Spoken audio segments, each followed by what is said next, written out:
Greetings and salutations, dreamers and dreamland. Welcome to the latest edition of Listen to Me, this very special 18th edition, a St. Patty's Day edition. Happy St. Patrick's Day, everybody. The St. Patrick's Day edition of Listen to Me. Now, I've got a very special episode in mind today. First and foremost, I already did a video on this, so I don't want to go too far into it, but, rest in peace to marvelous Marvin Hagler.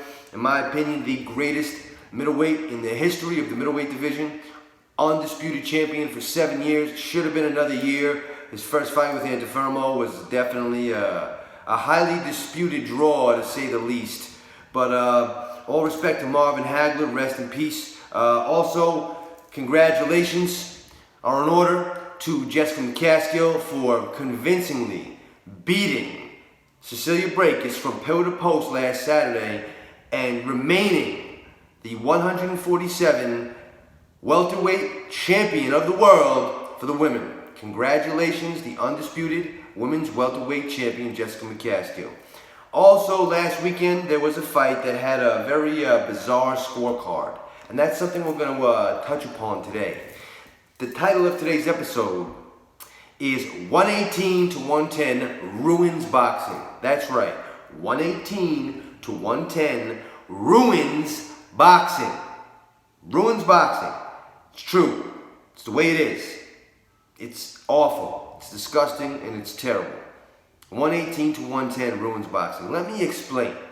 Now, last weekend was an example of what I'm talking about. El Gallo and Chocolatito. Highly controversial decision. Split decision. One judge had it 115 to 113 for Chocolatito. The other judge had it 115 to 113 for Gallo Estrada. Now, those scores, they're very close, and a lot of people felt Chocolatito did more than enough to win. Maybe 116, 112, maybe at best it was an even fight. But 115 to 113 for either guy, I don't really feel it's out of order. I don't really feel those scorecards are something where you could really, burn your hat or, you want to burn your house down about something like that. 115 to 113 means in 12 rounds of boxing. For those of you who don't know, boxing is scored on a 10-point must system, okay? And in a 12-round fight, if one guy wins 7 rounds and the other guy wins 5 rounds and there are no knockdowns in the fight, that's how a score of 115 to 113 is added up. That's how you come to 115 to 113. Now, I feel that Chocolatito, even though I picked El Gallo, I picked McCaskill last weekend, I picked El Gallo Estrada last weekend. I was right on both guys. I was right on both fighters. I was right with Jessica, and I was right with El Gallo, but to be honest, I don't feel I was right with El Gallo. I'm not really proud of the outcome of the fight, and it's not really because El Gallo won. Listen, 115 to 113 either way, all right, I could see it. I felt El Gallo won 7, maybe 8 rounds of the fight. So 116, 112 maybe was the right score. Maybe. But 115 to 113, 7 rounds to 5, either way, I don't really have a tremendous problem with that. But the third official scored the fight 117 to 111 for Estrada, for El Gallo. That means in a 12-round fight, where no one was knocked down, and there were no knockdowns recorded, he felt El Gallo won 9 of those rounds. This judge felt that Chocolatito only won 3 rounds. 3 rounds. A mere 3 rounds of that fight. That's bullshit. That's not true. That is a lie. That is an inaccurate assessment of boxing. An inaccurate assessment of boxing, period. Okay, there's another example of this at 117, 111. Before we get to 118 to 110, which really ruins boxing. But for me, last year, 2020, the ripoff of the year, the absolute robbery of the year, was perpetrated in the United Kingdom. And it was Louis Ritson beating Miguel Vasquez. Beating. being awarded the hometown bullshit decision. Now, one judge scored it 115 to 113 for Ritson. And I really can't find 5 rounds of that fight that Ritson won, if I want to. I've watched the fight about 6 or 7 times. I watched it when it was live, and I watched it 6 times since. I've watched the fight 7 times. I've never scored the fight a draw. I've never found more than 5 rounds in that fight for Ritson. I can find 8 rounds that Miguel Vasquez won in that fight.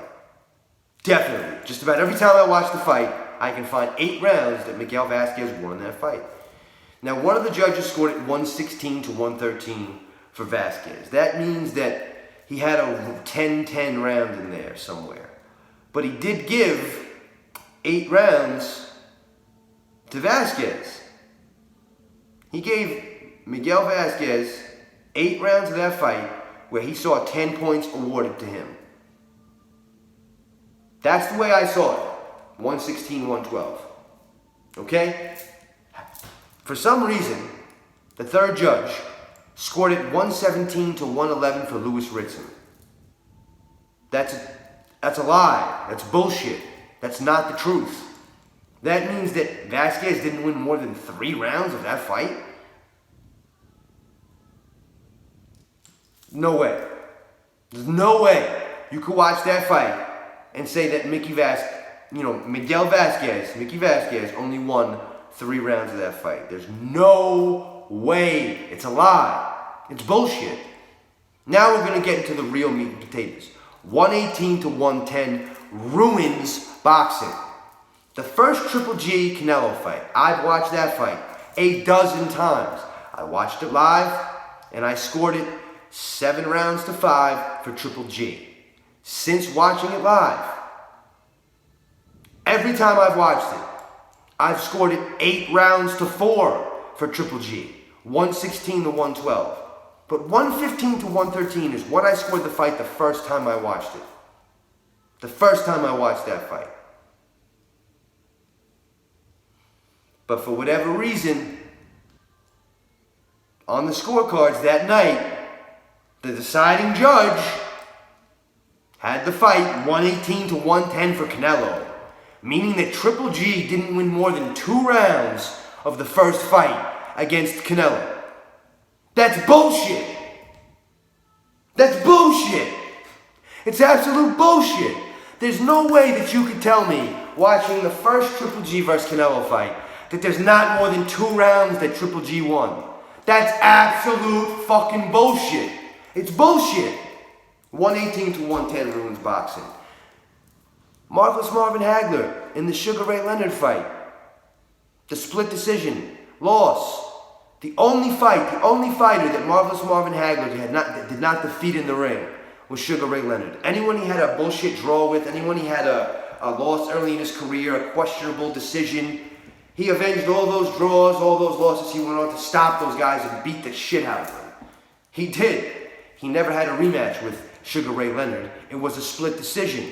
One judge scored it 115 to 113 for Hagler. The other judge scored it 115 to 113 for Sugar Ray Leonard. And the third judge scored the fight 118 to 110 for Sugar Ray Leonard, meaning that Marvelous Marvin Hagler did not win more than 2 rounds of that fight. That's bullshit! That's fucking bullshit! There's nobody that watched that fight that could say that there's only 2 rounds that Marvin Hagler won. That's bullshit. You want to tell me Ray won 7 rounds? Maybe he did. Sugar Ray Leonard is an incredible boxer. He's an all-time great. You want to tell me the fight was 6 rounds apiece? I'll buy it. I don't have a problem with that. Marvin Hagler won 7 rounds to 5. I'll buy it. Marvin Hagler won 8 rounds to 4. I'll buy it. You might even be able to say that Sugar Ray Leonard won 8 rounds of that fight. Maybe the argument could be made. But there's no way in hell that 118 to 110 is a score either way for that fight. That's bullshit. It's fucking bullshit. 118 to 110 ruins boxing. Okay, much more recently, I believe it was the day before Valentine's Day, February 13th, Zelfa Barret was awarded a decision against Kiko Martinez. A fight that I had scored for Kiko Martinez. I had scored the fight 115 to 113 for Kiko Martinez. Yet the UK judge, scored it 118 to 110 for Barret, meaning that Kiko Martinez didn't win more than 2 rounds of that fight. That's bullshit. It's fucking bullshit. It's not true. It's lies. It's wrong. It takes away from the sport of boxing. 118 to 110 ruins boxing. It ruins boxing. Look, I'm not even going to sit here and pretend that there's not, envelopes being passed to judges, that there's not judges in people's pockets. I get it. I understand. Got to grease the wheel, got to keep it in motion. Sometimes the guy who makes more money, he's got to win the fight. De La Hoya against Pernell Whitaker, prime example. Pernell Whitaker's a guy that never got any love from the judges because he wasn't a very marketable fighter, unfortunately. That's the truth. He was the greatest boxer of his time. He really was. Head and shoulders above the rest. Couldn't get a decision to save his life. The Julio Cesar Chavez fight. His first loss was against another great Mexican fighter. But also the Julio Cesar Chavez fight where he got a draw, where he won probably 11 or 12 rounds of that fight. He might have won every round of that fight, yet somehow it was a majority decision draw where one judge scored it for Whitaker and the other 2 gave it to Chavez. Chavez was a cash cow down there in Mexico. He drew a lot of money. He did. Same thing with De La Hoya when De La Hoya was, given the fight against Whitaker. I felt Whitaker beat him up. Whitaker, I think, knocked him down twice in the fight. And I felt he won 7 rounds going away. I had that fight scored, I think it was 116 to 110. But regardless, I'm not going to sit here and pretend that these judges, sometimes they're not in someone's pocket. Sometimes they're not looking out for the hometown fighter, the home promotion fighter, whatever the case is. I get it. But you got to do better than 118 to 110.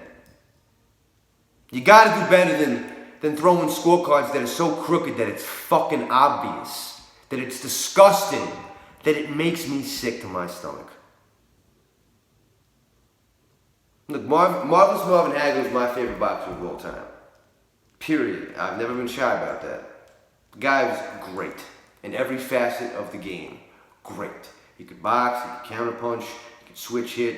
Obviously a great pressure fighter. He could knock you out, he could beat you up, he could do what he had to do to win.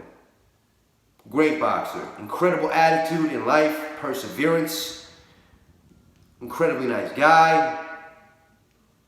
Just great person. But even the Sugar Ray Leonard, Marvelous Marvin Hagler fight aside, because 118 to 110 in that fight, that dog don't hunt. That don't make no fucking sense. Has no place in that fight. But even the Marvelous Marvin Hagler fight aside, I'm not a Triple G fan. I'm not a Canelo fan. I respect both fighters a great deal. I think Canelo right now has earned the top pound-for-pound spot in the world. He is the pound-for-pound #1 boxer in the world, according to Dreamland Boxing, and not just according to Dreamland Boxing, according to many pundits, and he's earned it. He's earned it. Triple G's another guy he's earned his keep in this business, and to be honest, he should have been the undisputed middleweight champion of the world back in 2017. But because 118 to 110 ruins boxing, that fight was a draw. That fight was a draw. Kiko Martinez, 118 to 110, that's an insult. That's a slap in the face. I felt he won the fight. I knew he wasn't going to get the decision. But 118 to 110, that dog don't hunt. Look, 117, 111 is like the cousin of 118 to 110. Because Ritson 117 to 111 and, against Vasquez, and El Gallo 117 to 111 against Chocolatito, that dog don't hunt either. It's bullshit. 118 to 110 takes away from the sport of boxing. It's trash. Don't forget. Until we meet again, dreamers and dreamland, I'm the dream. It's been a pleasure, yours and not mine. Until we meet again, peace.